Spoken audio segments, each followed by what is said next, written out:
देखिए, इस लेक्चर के पार्ट 1 में जयदीप लिमिटेड कंपनी जो 40,000 इक्विटी शेयर्स इशू कर रही थी, ठीक है, उससे संबंधित जो हमने क्वेश्चन हमें अभी सॉल्व करना है, उसके इनिशियल कैलकुलेशंस हमने देख लिए थे, ठीक है, मेरे लेक्चर के पार्ट 1 में, जिसमें हमने जर्नल एंट्री से पहले जो रिक्वायर्ड कैलकुलेशन है वो सारे कैलकुलेशन कर लिए थे।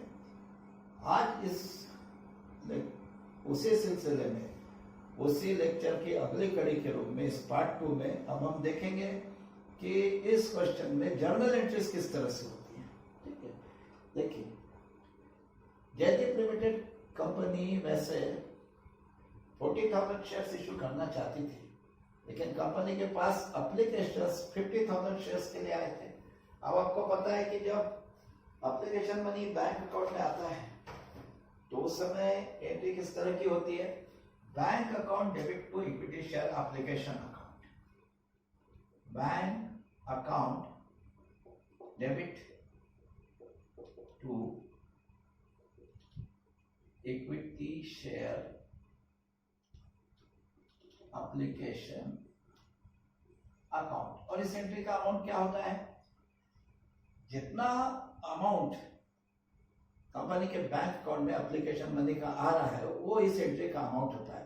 अब क्योंकि कंपनी के पास एप्लीकेशन 50,000 शेयर्स के लिए आए तो एप्लीकेशन मनी भी कंपनी के बैंक अकाउंट में 50,000 शेयर्स का आया और एप्लीकेशन मनी पर शेयर है ₹3। तो 50,000 शेयर्स इंटू ₹3, 1,50,000 इस एंट्री का अमाउंट होगा। तो bank account debit 1,50,000 to equity share application account 1,50,000। ये आज के इस क्वेश्चन की पहली एंट्री होगी। एप्लीकेशन मनी जब बैंक अकाउंट में आता है उससे संबंधित एंट्री। अब दूसरी एंट्री क्या होती है? यही एप्लीकेशन मनी जब इस इक्विटी शेयर एप्लीकेशन अकाउंट से इक्विटी शेयर कैपिटल अकाउंट में ट्रांसफर किया जाता है, उस समय किस तरह से एंट्री होती है? उस समय एंट्री होती है equity share application account debit to equity share capital. परंतु आज के इस क्वेश्चन में ये जो 1,50,000 का amount equity share application account में हमने फर्स्ट एंट्री में क्रेडिट किया है, ये entire 1,50,000 equity share capital account में ट्रांसफर नहीं हो सकता, इसलिए कि कंपनी का इश्यू और सब्सक्राइब हो गया था और कंपनी ने सारे शेयर होल्डर को प्रो राटा अलॉटमेंट किया है, ठीक है। ये एप्लीकेशन मनी तो 50,000 शेयर्स का है, जितने शेयर्स के लिए कंपनी के पास एप्लीकेशन आए, जबकि कंपनी ने अलॉट किया ओनली 40,000 शेयर। तो इक्विटी शेयर कैपिटल अकाउंट में तो जितने शेयर्स कंपनी ने अलॉट किए अर्थात 40,000 शेयर्स का ही एप्लीकेशन मनी ट्रांसफर हो सकता है। 40,000 शेयर्स का application money equity share capital account में क्रेडिट हो सकता है। और जो एक्सेस एप्लीकेशन मनी है सारे शेयर होल्डर का, जो प्रो राटा अलॉटमेंट के कारण हुआ है, वो हम आगे के इंस्टॉलमेंट में एडजस्ट कर रहे हैं, क्योंकि वहां क्वेश्चन में लिखा भी है और नहीं भी लिखा होगा तो ये स्वतः स्पष्ट है, इट इज सेल्फ एक्सप्लिसिट कि जब कभी भी प्रो राटा अलॉटमेंट होता है तो प्रो राटा अलॉटमेंट के कारण शेयर एप्लीकेशन का जो एक्सेस एप्लीकेशन मनी हो जाता है, वो एक्सेस एप्लीकेशन मनी कंपनी आगे अलॉटमेंट में और उसके बाद के कॉल में एडजस्ट करती है, ठीक है। अगर जितना एक्सेस एप्लीकेशन मनी है वो अलॉटमेंट में एडजस्ट होने के बाद में भी अगर कुछ बच जाता है तो फिर आगे के कॉल में भी एडजस्ट किया जाता है, ठीक है। मतलब जो भी एक्सेस एप्लीकेशन मनी है कंपनी उसको रिफंड ना करते हुए आगे अलॉटमेंट मनी में, फर्स्ट कॉल मनी में, आगे के कॉल्स में, आगे के इंस्टॉलमेंट में एडजस्ट करती है। अब यहाँ पे ये जो 1,50,000 का जो amount equity share application account में फर्स्ट एंट्री में क्रेडिट किया गया है, वो पूरा इक्विटी शेयर कैपिटल में ट्रांसफर नहीं हो सकता। उसका रीजन मैंने बता दिया, क्योंकि इक्विटी शेयर कैपिटल में तो ओनली 40,000 शेयर्स जो कंपनी अलॉट कर रही है उसका ही एप्लीकेशन मनी ट्रांसफर होगा। और जो एक्सेस एप्लीकेशन मनी है, अब वो एक्सेस एप्लीकेशन मनी कितना हो रहा है? हमारे पास जो एप्लीकेशन मनी आया 1,50,000, ये 50,000 शेयर्स के लिए है। कंपनी के पास एप्लीकेशन यदि 50,000 शेयर्स के लिए आए तो एप्लीकेशन मनी भी 50,000 शेयर्स का है। जबकि कंपनी ने प्रोराटा बेसिस पे केवल 40,000 शेयर्स ही अलॉट किए हैं। तो 10,000 शेयर्स का एप्लीकेशन मनी सारे शेयर होल्डर का एक्सेस हो रहा था, ठीक है, और उसका अमाउंट हो रहा था 30,000, क्योंकि एप्लीकेशन मनी पर शेयर ₹3 है, तो 10,000 शेयर्स का हो रहा था 30,000। ये 30,000 कंपनी यहाँ ये सारे शेयर होल्डर पे जो अलॉटमेंट मनी ड्यू हो रहा है उसमें एडजस्ट कर देगी, ठीक है। ये एक्सेस एप्लीकेशन मनी 30,000 सारे शेयर होल्डर पे जो अलॉटमेंट मनी ड्यू होने वाला है उसमें एडजस्ट कर देगी, ठीक है। तो फिर ये 30,000 का एक्सेस एप्लीकेशन मनी तो इक्विटी शेयर अलॉटमेंट अकाउंट में क्रेडिट होगा। और यहाँ एक चीज और देख लीजिए, ये सारा के सारा इंटायर 30,000 का access share application money allotment में एडजस्ट हो गया, कुछ बचा नहीं। आगे फर्स्ट कॉल या सेकंड कॉल में एडजस्ट करने के लिए कुछ नहीं बचा, क्योंकि सारे शेयर होल्डर पे जो अलॉटमेंट मनी ड्यू हो रहा था वो हो रहा था 1,60,000, क्योंकि कंपनी ने 40,000 शेयर्स इशू किए हैं और पर शेयर अलॉटमेंट मनी है ₹4, तो 40,000 इंटू 4 1,60,000 शेयर होल्डर पे अलॉटमेंट मनी ड्यू हो रहा था। उसके तुलना में उनका एक्सेस एप्लीकेशन मनी केवल 30,000, ये बहुत कम था। ये 30,000 तो पूरा अलॉटमेंट मनी में एडजस्ट होने के बावजूद भी अलॉटमेंट मनी और मंगवाना शेष है। तो इसका मतलब एक्सेस एप्लीकेशन मनी में का कोई पार्ट फर्स्ट या सेकंड कॉल में एडजस्ट नहीं हो रहा है। ये इंटायर एक्सेस एप्लीकेशन मनी 30,000 केवल अलॉटमेंट वाले इंस्टॉलमेंट में एडजस्ट करना है। तो अब इस 1,50,000 ये जो इक्विटी शेयर एप्लीकेशन अकाउंट में पहले एंट्री में क्रेडिट किया गया, जो कि मैंने बताया कि ये 50,000 शेयर्स का एप्लीकेशन मनी है, जितने शेयर्स के लिए कंपनी के पास एप्लीकेशन आए थे उसका एप्लीकेशन मनी है। ये entire amount equity share capital account में ट्रांसफर नहीं हो सकता। इसमें से जितने शेयर्स कंपनी इश्यू कर रही, मतलब 40,000 शेयर्स का 40,000 इंटू ₹3 1,20,000 ये तो इक्विटी शेयर कैपिटल में ट्रांसफर होगा। और जो एक्सेस एप्लीकेशन मनी है जो मैंने पहले बताया 30,000 हो रहा है, वो 30,000 क्योंकि हमें अलॉटमेंट मनी वाले इंस्टॉलमेंट में एडजस्ट करना है, तो वो इक्विटी शेयर अलॉटमेंट अकाउंट में क्रेडिट होगा। तो ये 1,50,000 जब इक्विटी शेयर एप्लीकेशन अकाउंट से इक्विटी शेयर कैपिटल अकाउंट में ट्रांसफर किया जाएगा तो पूरा नहीं ट्रांसफर होगा, इसमें से only 1,20,000 equity share capital account में ट्रांसफर होगा और 30,000 इक्विटी शेयर अलॉटमेंट अकाउंट में, ठीक है। मतलब इसका बाइफरकेशन हो जाएगा, दो अलग अलग अकाउंट में क्रेडिट होगा। अब पहले तो हम यह करेंगे कि फर्स्ट एंट्री में यदि हमने 1,50,000 से इक्विटी शेयर एप्लीकेशन अकाउंट को क्रेडिट किया था, तो पहले उसको वहां से रिवर्स करेंगे, तभी उसको हम इक्विटी शेयर कैपिटल और इक्विटी शेयर अलॉटमेंट अकाउंट में ट्रांसफर कर पाएंगे। पहले उससे इक्विटी शेयर एप्लीकेशन अकाउंट से रिवर्स करना होगा, और रिवर्स करने का तरीका यह है कि अगर हमने फर्स्ट एंट्री में इक्विटी शेयर एप्लीकेशन अकाउंट को क्रेडिट किया था 1,50,000 से, तो अब सेकंड एंट्री में उसे वहां से रिवर्स करने के लिए हम इक्विटी शेयर एप्लीकेशन अकाउंट को डेबिट कर देंगे। तो equity share application account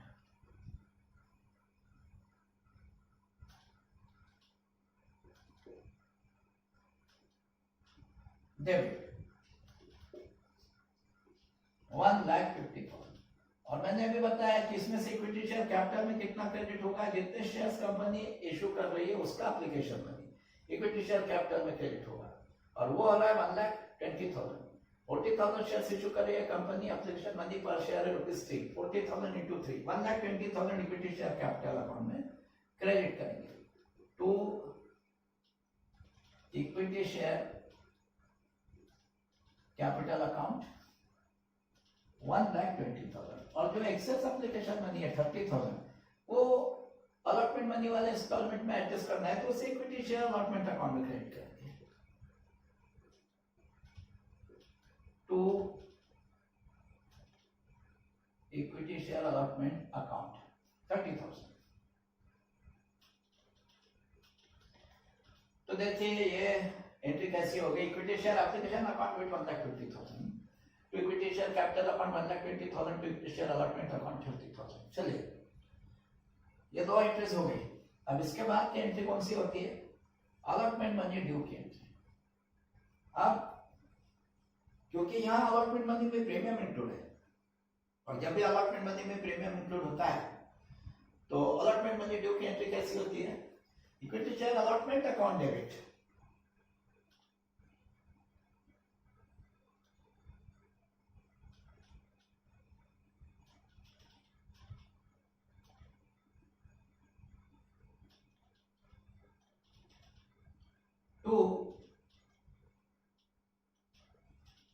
equity share capital account and to security premium account.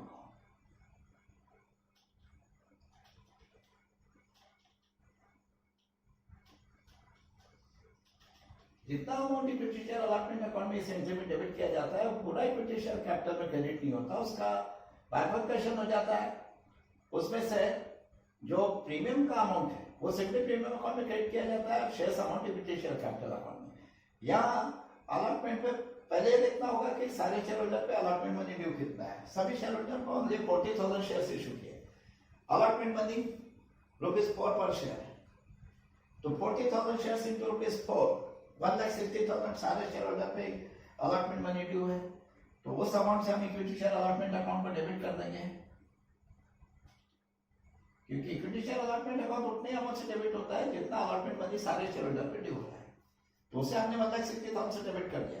अब इस 1,60,000 में से कितना अमाउंट इक्विटी शेयर कैपिटल में क्रेडिट होगा, कितना इक्विटी शेयर और कितना सिक्योरिटी प्रीमियम, ठीक है। इस 1,60,000 में से कितना इक्विटी शेयर कैपिटल में क्रेडिट होगा, कितना सिक्योरिटी प्रीमियम में। तो देखिए अलॉटमेंट मनी पर शेयर जो ड्यू है ₹4, इसमें ₹1 प्रीमियम का इंक्लूड है। क्वेश्चन में बताया गया है कि यहाँ शेयर 10% प्रीमियम पे इशू हो रहा है, शेयर का फेस वैल्यू ₹10 है और उसका 10% यदि प्रीमियम है तो इसका मतलब ₹1 प्रीमियम है।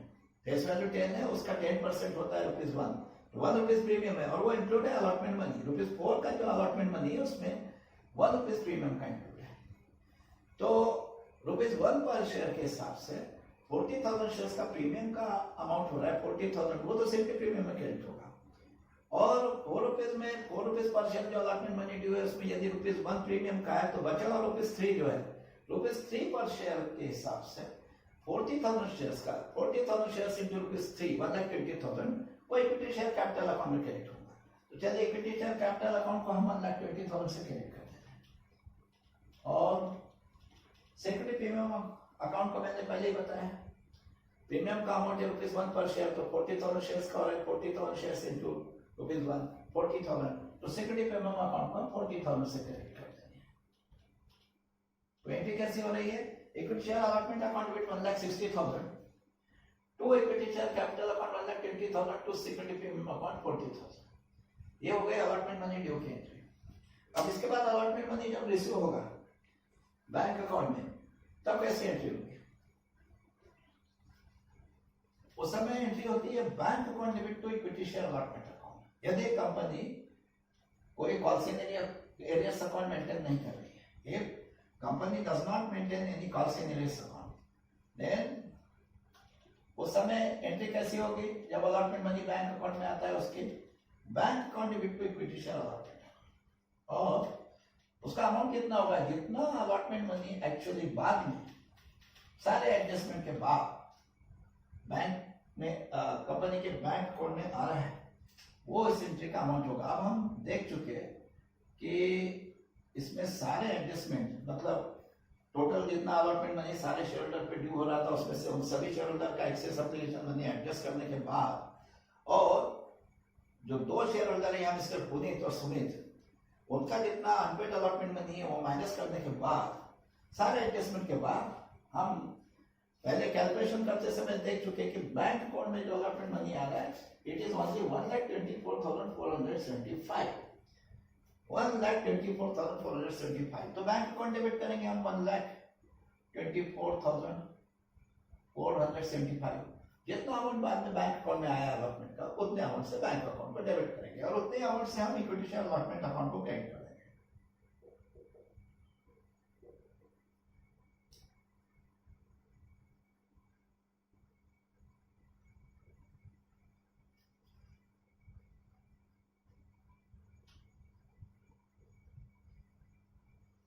Bank account with 1,24,475 to equity share allotment account 1,24,475। लेकिन ये एंट्री करते समय हमने ऐसा सोचा कि company does not maintain calls in arrears account, but if company maintains calls in arrears account, फिर इसकी अल्टरनेटिव एंट्री कैसी होगी। यदि company calls in arrears account maintain करती है तो इस एंट्री की अल्टरनेटिव एंट्री होगी। वो कैसी होगी देखिए, written into entry. In case company maintains calls in arrears account, वो एंट्री में भी बैंक अकाउंट तो इतनी अमाउंट से डेबिट होगा जैसे इसके ऊपर की एंट्री में किया. Bank account debit 1,24,475. लेकिन इस एंट्री में ये जो अनपेड अलॉटमेंट मनी है दोनों ही शेयर होल्डर का, पुनीत और सुमित का, वो कॉल्स इन एरियर्स अकाउंट में डेबिट किया जाएगा. Calls in arrears account debit, unpaid allotment money है उनका 5525. कॉल्स इन एरियर्स अकाउंट को डेबिट करेंगे 5,525 से. और इन bank account debit 1,24,475. Calls in arrears account debit 5,525. इन दोनों अकाउंट के अगेंस्ट में हम इक्विटी शेयर अलॉटमेंट अकाउंट को क्रेडिट कर देंगे. तो और कितने अमाउंट से? टोटल 1,30,000 से. To equity share allotment account, इन दोनों के टोटल जो दो अकाउंट डेबिट हुए उनके टोटल से इक्विटी शेयर अलॉटमेंट अकाउंट को क्रेडिट कर देंगे. It is 1,30,000. ठीक है. Bank account debit 1,24,475. Calls in arrears account debit 5,525. तो इक्विटी शेयर अलॉटमेंट अकाउंट 1,30,000. ये हो गए अलॉटमेंट मनी के बैंक अकाउंट में रिसीव होने की एंट्री दोनों ही दृष्टि से. If company maintains calls in their account, ठीक है, if company maintains calls in their account and if company does not maintain calls in their account, ठीक है. अब चलिए, अब अलॉटमेंट मनी बैंक अकाउंट में रिसीव होने की एंट्री हो गई. अब फर्स्ट कॉल मनी होने की एंट्री किस तरह से होती है? Equity share first call account debit to equity share capital account. चलिए वो मैं यहां लिख देता हूं.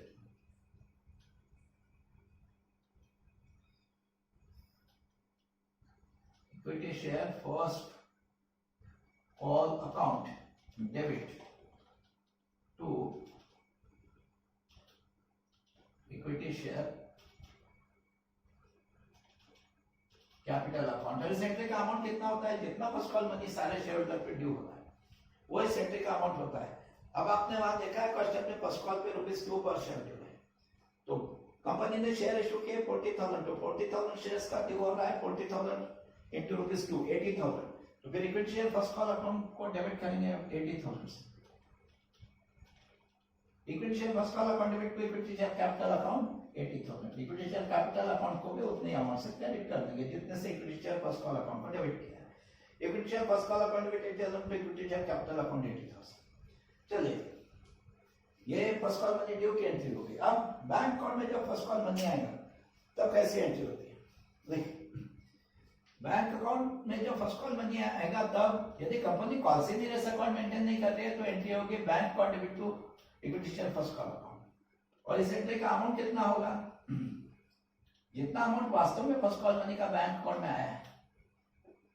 जो फर्स्ट कॉल मनी अनपेड है दो शेयर होल्डर का, उसको माइनस करने के बाद वास्तव में जितना अमाउंट फर्स्ट कॉल का आ रहा है बैंक अकाउंट में उतने अमाउंट से फर्स्ट कॉल अकाउंट को equity share first call account को क्रेडिट किया जाएगा और बैंक अकाउंट को डेबिट किया जाएगा. ठीक है. जितना मनी फर्स्ट कॉल का वास्तव में बैंक अकाउंट में आएगा उतने अमाउंट से हम बैंक अकाउंट को डेबिट करके equity share first call account को क्रेडिट कर देंगे. अब वास्तव में कितना मनी आ रहा है बैंक अकाउंट में? देखिए, सारे शेयर होल्डर पे फर्स्ट कॉल का ड्यू हो रहा था 80,000. लेकिन इसमें से मिस्टर पुनीत और मिस्टर सुमित इन दोनों के टोटल 1,700 शेयर्स का फर्स्ट कॉल मनी अनपेड है और वो हो रहा है ₹2 पर शेयर के अनुसार 1,700 shares into ₹2 3,400 rupees first call money दो शेयर होल्डर से यदि नहीं आया है तो बैंक अकाउंट में 80,000 तो नहीं आया जितना ड्यू था सारे शेयर होल्डर पे, उसमें से 3,400 कम आया है. तो 80,000 से अगर 3,400 माइनस कर देंगे तो बैंक अकाउंट में फर्स्ट कॉल मनी आया ओनली 76,600. तो बैंक अकाउंट को हम डेबिट कर देंगे 76,600 से और इतना अमाउंट हम equity share first call account में क्रेडिट कर देंगे. तो equity share first call account 76,600. अब ये एंट्री हो गई आपके first call money bank account में रिसीव्ड होने की एंट्री. लेकिन ये इस दृष्टि से हुई कि company does not maintain calls in this account. But if company maintains calls in this account फिर कैसे एंट्री होगी? फिर उसकी एक अल्टरनेटिव एंट्री, इस अल्टरनेटिव एंट्री में भी बैंक अकाउंट उतनी अमाउंट से डेबिट होगा जैसे इसके पहले की एंट्री में किया। बैंक अकाउंट डेबिट 76,600, लेकिन इसमें वो जो अनपेड फर्स्ट कॉल मनी है दोनों शेयर होल्डर का 3,400, उसे कॉल से निलेस अकाउंट में डेबिट कर दिया जाएगा। देखिए कॉल से निलेस account debit,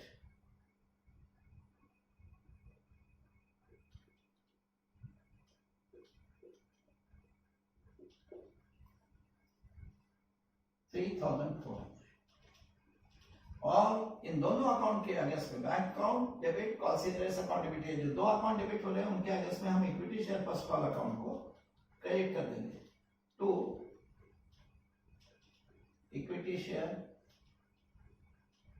first call account amount. ये दोनों अकाउंट जो डेबिट हो रहे हैं इनके टोटल से हम equity share first call account को क्रेडिट कर देंगे, मतलब वो हो रही है 80,000, मतलब जितना मनी फर्स्ट कॉल का सारे शेयर होल्डर पे होता है, ठीक है, उतने अमाउंट से इस केस में equity share first call account credit कर दिया जाएगा, क्योंकि जो अनपेड फर्स्ट कॉल मनी था उसको हम कॉल से निलेस अकाउंट में ट्रांसफर कर चुके हैं, तो वो फर्स्ट कॉल अकाउंट में अब बैलेंस नहीं दिखेगा, ठीक है।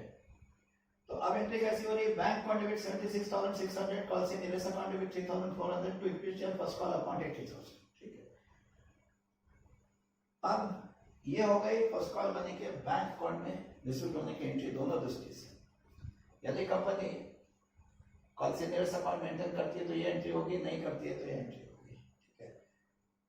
अब इसके बाद second and final call money due की एंट्री, वो कैसी होती है? Equity share second and final call account debit to equity share capital account, ठीक है। Equity share second and final call account debit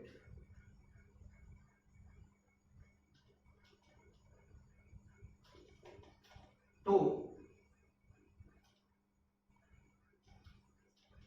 equity share capital account.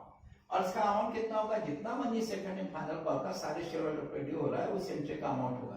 अब second and final call पे भी ₹2 पर शेयर ड्यू है, तो 40,000 share जो company ने इशू किए उसका 40,000 शेयर इंटू ₹2 80,000 ड्यू हो रहा है जितना फर्स्ट कॉल का ड्यू था। तो equity share second and final call account debit 80,000 to equity share capital account 80,000, ये हो गई second and final call money due की एंट्री। अब जब second and final call money bank account में आएगा तब कैसे एंट्री होगी? उस समय एंट्री होगी bank account debit to equity share second and final call account, और कब? यदि कंपनी कॉल से निलेस अकाउंट मेंटेन नहीं कर रही है तो, ठीक है। यदि मेंटेन कर रही है तो उसकी अल्टरनेटिव एंट्री कैसे होगी बाद में देखेंगे, पहले हम देख लेते हैं कि कंपनी यदि कॉल से निलेस अकाउंट मेंटेन नहीं कर रही है तो फिर कैसे एंट्री होगी। फिर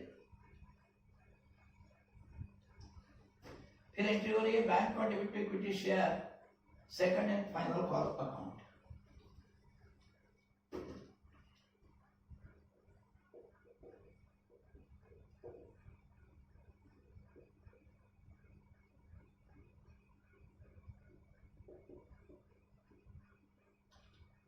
bank account debit 76,600 to equity share second and final call account 76,600।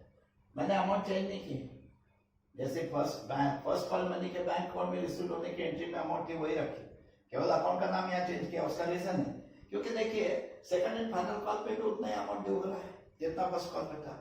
Second and final call पे पर शेयर ₹2 ड्यू था, पर शेयर ₹2, उस हिसाब से 40,000 शेयर्स का सारे शेयर होल्डर पे 80,000 ड्यू हो रहा था, और उस पे भी दो शेयर होल्डर का 1,700 शेयर्स का 3,400 ही नहीं आया। सेम फर्स्ट कॉल का जितना मनी अनपेड था उतना ही सेकंड एंड फाइनल कॉल का है, तो फिर बैंक अकाउंट में जो मनी आया वो भी उतना ही आएगा जितना फर्स्ट कॉल का आया था 76,600।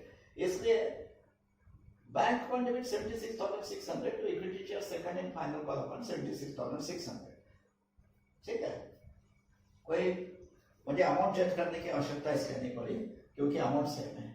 अब इसके बाद इसके ये तो एंट्री हमने जो है second and final call money receive होने की वो इस दृष्टि से हुई है कि कंपनी कोई कॉल सीनियरेस अकाउंट मेंटेन नहीं करती, और कंपनी कॉल सीनियरेस अकाउंट यदि मेंटेन करती है तो फिर उसके अल्टरनेटिव एंट्री वो भी अब इसी तरह की होगी, उसमें भी बैंक अकाउंट उतनी अमाउंट से डेबिट होगा जितना ऊपर के एंट्री में हुआ था 76,600, और कॉल सीनियरेस अकाउंट भी डेबिट करना पड़ेगा क्योंकि जो unpaid second and final call money है वो भी 3,400 भी है जितना अनपेड फर्स्ट कॉल मनी था, तो वो कॉल सीनियरेस अकाउंट में डेबिट करना पड़ेगा।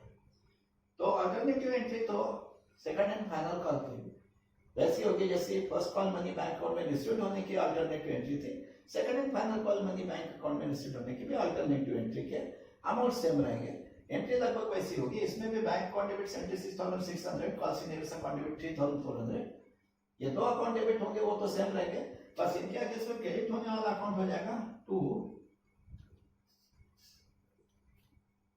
Equity share second and final call account. Bank account debit 76,600, call सीनियरेस account debit 3,400, to equity share second and final call account 80,000। Amount भी सेम है, लगभग बहुत सारी चीजें सेम है, केवल यहाँ पे ये हमने जब फर्स्ट कॉल मनी के बैंक अकाउंट में रिसीव होने की एंट्री की थी उनमें क्रेडिट होने वाला अकाउंट था हमारा equity share first call account, यहाँ क्रेडिट होने वाला अकाउंट है equity share second and final call account, बाकी अधिकांश चीजें सेम है, ठीक है। तो अब ये second and final call money bank account में रिसीव होने की दोनों दृष्टि से एंट्रीज हो गई। यदि कंपनी कॉल सीनियरेस अकाउंट मेंटेन नहीं करती है तो ये एंट्री होगी, bank account debit 76,600, equity share second and final call account 76,600।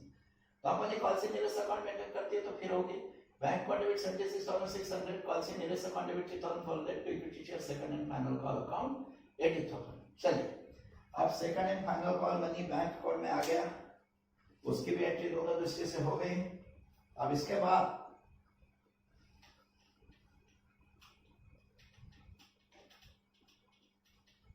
Next entry second and final call money bank account में आने के बाद आफ्टर फाइनल कॉल, ये पुनीत और सुमित के 1,700 शेयर्स कंपनी ने फॉरवर्ड कर दिए क्योंकि इन्होंने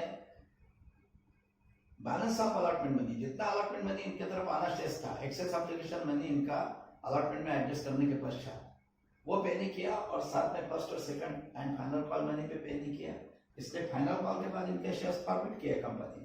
अब फॉरफिचर की एंट्री कैसे होती है आप जानते हो, फॉरफिचर की एंट्री में सबसे पहले हमें equity share capital account debit करना पड़ता है, और कितने अमाउंट से मैंने बताया था, अमाउंट जितना हमने फॉरफिचर के स्टेज तक हर शेयर पे कॉल अप कर दिया है, जिसको कहा जाता है called up amount per share up to the stage of forfeiture. उसमें यदि कुछ प्रीमियम भी इंक्लूड है तो वो माइनस करने के बाद जो amount called up per share up to the stage of forfeiture excluding premium आता है, उससे हम नंबर ऑफ शेयर्स फॉरफिटेड को मल्टीपल करते हैं, और नंबर ऑफ शेयर फॉरफिटेड को amount called up per share up to the stage of forfeiture excluding premium से मल्टीपल करने पे जो अमाउंट आएगा वो amount equity share capital account में डेबिट किया जाता है। अब जैसे यहाँ नंबर ऑफ शेयर्स फॉरफिटेड है 1,700, पुनीत के 700, सुमित के 1,000, टोटल 1,700। इनका फॉरफिचर कब हो रहा है, फॉरफिचर का स्टेज क्या है, आफ्टर फाइनल कॉल। तो फाइनल कॉल तक तो ये समझ लीजिए कि कंपनी ने वैसे तो 11 रुपीज कॉल अप किया है हर शेयर का, लेकिन उसमें 1 रुपीज प्रीमियम इंक्लूड है, तो प्रीमियम एक्सक्लूड कर देना है, 1 रुपीज प्रीमियम एक्सक्लूड कर दो, तो ऐसा समझ लो कि फाइनल कॉल तक कंपनी ने हर शेयर पे 10 रुपीज कॉल अप किया है, यानी called up amount per share up to the stage of forfeiture excluding premium is ₹10, और नंबर ऑफ शेयर फॉरफिटेड है 1,700, तो number of share forfeited multiplied by amount called up per share up to the stage of forfeiture excluding premium, 1,700 into 10, 17,000। 17,000 से equity share capital account को debit कर दीजिए, equity share capital account debit 17,000। इसका debit करने का reason मैंने बताया था, क्योंकि ये जो 1700 शेयर है इन पे फाइनल कॉल तक company total 17,000 17,000 equity share capital account में क्रेडिट कर चुकी थी। लेकिन क्योंकि अब ये शेयर्स फॉरफिट कर दिए गए, मतलब जिसको दिए थे उससे वापस ले लिए गए, अलॉटमेंट कैंसिल कर दिया गया, तो इनका स्टेटस अब अनइश्यूड जैसा हो गया। अनइश्यूड शेयर्स, क्योंकि पहले इश्यू किए थे, फिर जिसको इश्यू किए थे उससे वापस ले लिए, फॉरफिट कर दिए, तो अब ये अनइश्यूड हो गए। और अनइश्यूड शेयर्स का amount equity share capital account में नहीं रखा जा सकता, इसलिए वहां से रिवर्स करने के लिए हम अब इक्विटी शेयर कैपिटल अकाउंट को डेबिट कर रहे हैं। पहले यही amount equity share capital account में क्रेडिट किया जा चुका था, पर अब उसको वहां नहीं रखना है, वहां से रिवर्स करना है। तो वहां से रिवर्स करने के लिए अब इक्विटी शेयर कैपिटल अकाउंट को हमने 7,000 से डेबिट किया, 17,000 से, ठीक है। इक्विटी शेयर कैपिटल अकाउंट को हमने 17,000 से डेबिट किया। अब फॉरफिटर के एंट्री में सेकंड स्टेप क्या है? ऐसे जो फॉरफिट किए जा रहे हैं शेयर्स, ऐसे फॉरफिट किए जा रहे शेयर्स पे यदि प्रीमियम का अमाउंट कुछ अनपेड है तो उसे सिक्योरिटी प्रीमियम अकाउंट में डेबिट करना पड़ता है। तो यहाँ तो ये 1,700 शेयर्स का सारे प्रीमियम अनपेड है, क्योंकि प्रीमियम का अमाउंट अलॉटमेंट मनी में इंक्लूड और अलॉटमेंट मनी ये दोनों शेयर होल्डर ने पे नहीं किया, इसका मतलब प्रीमियम का अमाउंट पे ही नहीं हुआ, इनके शेयर्स का अनपेड है। और इनका जो एक्सेस एप्लीकेशन मनी था वो भी इतना कम था कि जब उससे इन पर ड्यू हो रहे अलॉटमेंट मनी में एडजस्ट किया गया, तो उससे अलॉटमेंट मनी में का जितना पार्ट सिक्योरिटी प्रीमियम में जाने वाला था वो तो रिकवर नहीं हो पाया, बल्कि उससे तो अलॉटमेंट मनी में का जितना पार्ट इक्विटी शेयर कैपिटल में जाने वाला था वही पूरा रिकवर नहीं हो पाया। देखिए, टोटल अलॉटमेंट मनी सारे शेयर होल्डर पे 1,60,000 हो रहा था, 40,000 शेयर्स का ₹4 पर शेयर के हिसाब से, ₹4 पर शेयर अलॉटमेंट मनी था, तो उस हिसाब से 1,60,000 ड्यू हो रहा था। अब इस 1,60,000 में से देखिए, ये ₹4 पर शेयर जो अलॉटमेंट मनी ड्यू है, इसमें ₹1 प्रीमियम था और ₹3 बचा हुआ जो था वो कैपिटल अकाउंट में जाने वाला था। ₹4 में से ₹1 पर शेयर के हिसाब से 40,000 शेयर्स का 40,000 इंटू 1, 40,000 ये तो सिक्योरिटी प्रीमियम अकाउंट में जाने वाला था। ये हम अलॉटमेंट मनी ड्यू के एंट्री में देख चुके हैं, और वहां ये देख चुके हैं कि उस 1,60,000 में से 1,20,000 ₹3 पर शेयर के हिसाब से 40,000 का 1,20,000 इक्विटी शेयर कैपिटल में जाने वाला था। इसका दो पार्ट में बाइफरकेशन इस तरह से हो रहा था, 1,20,000 जाने वाला था इक्विटी शेयर कैपिटल में, 40,000 जाने वाला था सिक्योरिटी प्रीमियम में। अब इनका सारे शेयर होल्डर का जो एक्सेस एप्लीकेशन मनी था वो था ओनली 30,000। अब जब उसे इक्विटी शेयर अलॉटमेंट अकाउंट में एडजस्ट किया गया, तो अलॉटमेंट मनी का जितना पार्ट इक्विटी शेयर कैपिटल में जा रहा था 1,20,000 वही पूरा रिकवर नहीं हो पाया।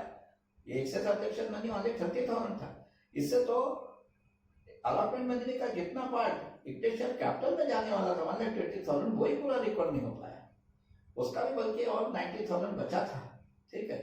तो फिर सिक्योरिटी प्रीमियम में का तो सिक्योरिटी प्रीमियम में तो इस एक्सेस एप्लीकेशन मनी का कोई अमाउंट जा ही नहीं पाया, ठीक है।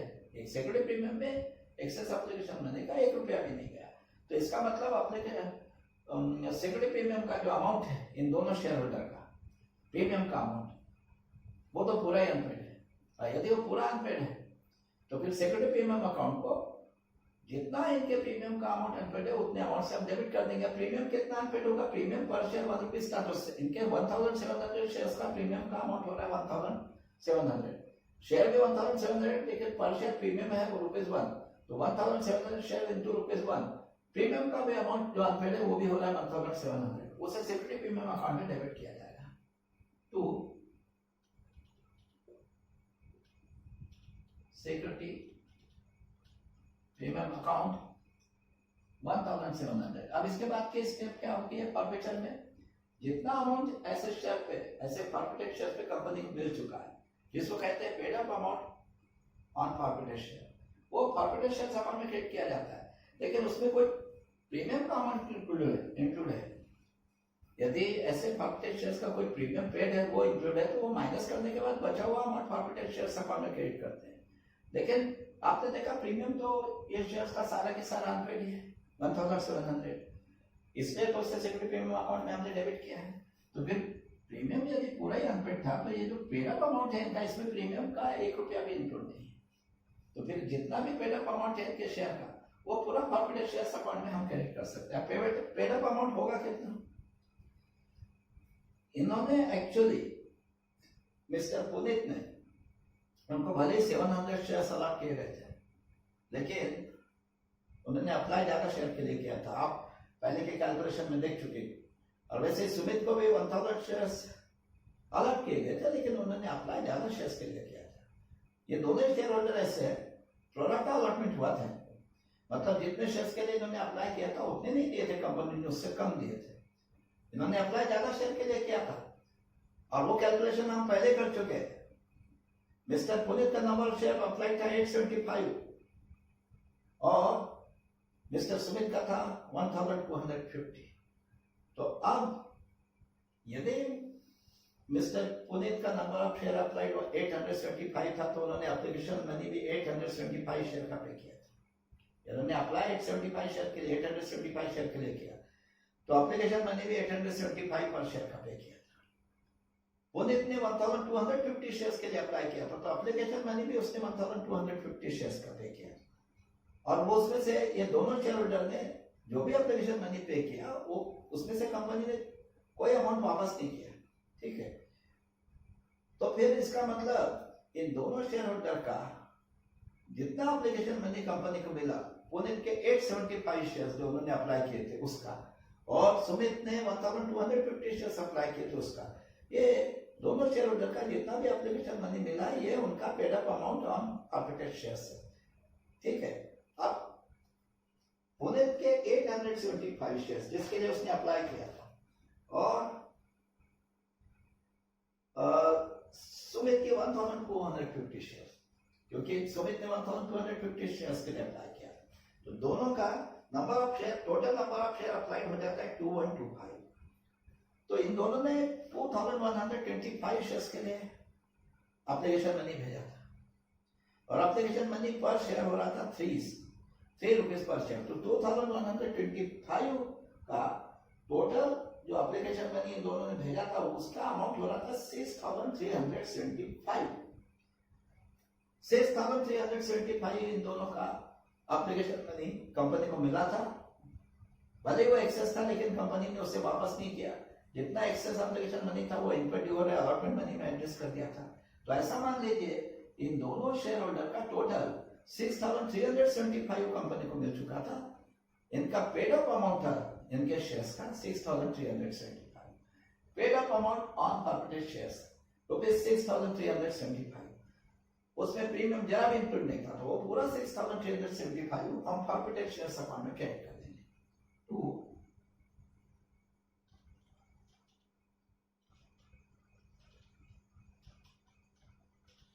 Corporate shares account 6375। अब आपको पता है कि इसके बाद की स्टेप क्या होती है। जिन इंस्टॉलमेंट का अमाउंट अनपेड है उन इंस्टॉलमेंट्स के अकाउंट्स को जितना उनका अमाउंट अनपेड है उस अनपेड अमाउंट से क्रेडिट कर दिया जाता है। जैसे यहाँ पे अलॉटमेंट का अमाउंट अनपेड है कुछ दोनों शेयर होल्डर का, तो जितना अनपेड अलॉटमेंट अमाउंट है उतने अमाउंट से इक्विटी शेयर अलॉटमेंट अकाउंट को क्रेडिट कर देंगे। तो इक्विटी शेयर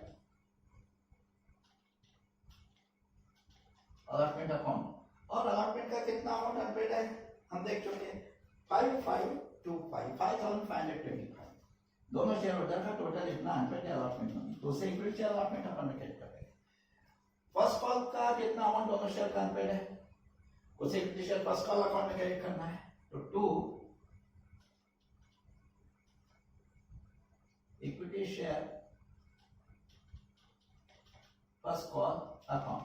फर्स्ट कॉल का 3400 अनपेड है दोनों का, तो फर्स्ट कॉल अकाउंट को 3400 से क्रेडिट कर दिया, और equity share second and final call का 3400 अनपेड है, तो 2 equity share second and final call account 3400।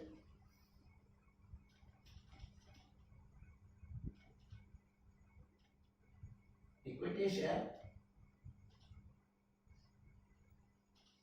Second and final call account वो भी 3400। तो एंट्री कैसी हो गई? Equity share capital account debit 17,000, security premium account debit 1,700, to forfeited shares account 6,375, to equity share allotment account 5,525, to equity share first call account 3,400, to equity share second and final call account 3,400. चलिए, अब ये फॉर्फिचर की entry हो गई, लेकिन ये फॉर्फिचर की entry इसके भी एक अल्टरनेटिव एंट्री होगी, क्योंकि ये एंट्री करते समय हमने ऐसा सोचा है कि कंपनी ने किसी भी इंस्टॉलमेंट का अनपेड अमाउंट पॉलिसी निवेशकों में ट्रांसफर नहीं किया, और यदि कंपनी ने ये अनपेड अमाउंट्स जो है ये पॉलिसी निवेशकों में ट्रांसफर कर दिए, तो फॉर्फिचर की भी एक अल्टरनेटिव एंट्री होगी। वो कैसी होगी? देखिए,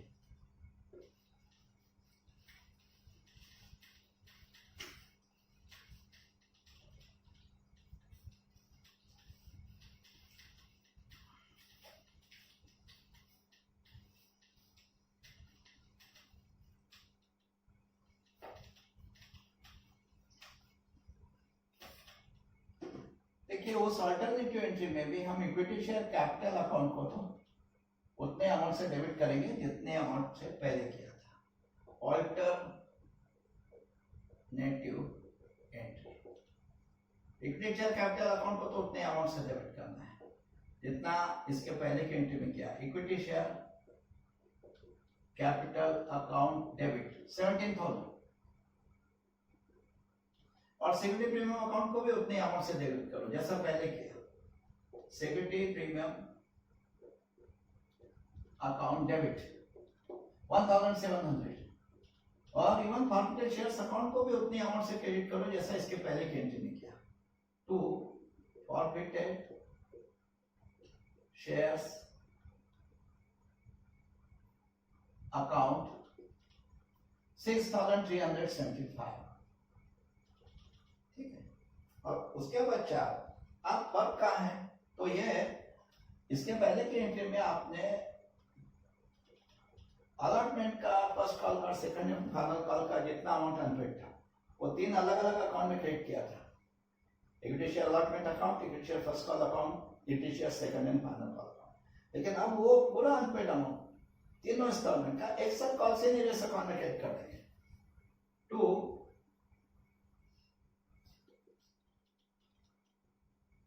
कॉल से निवेश अकाउंट, और वो अमाउंट होगा आपका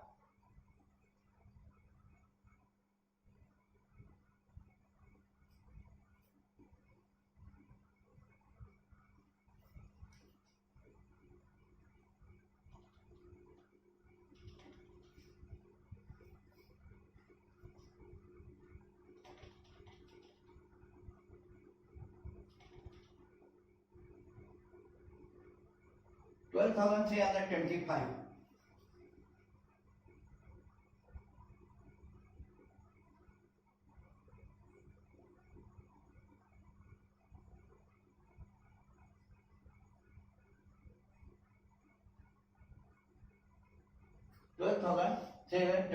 देखिए तो एंट्री कैसी हो गई फिर?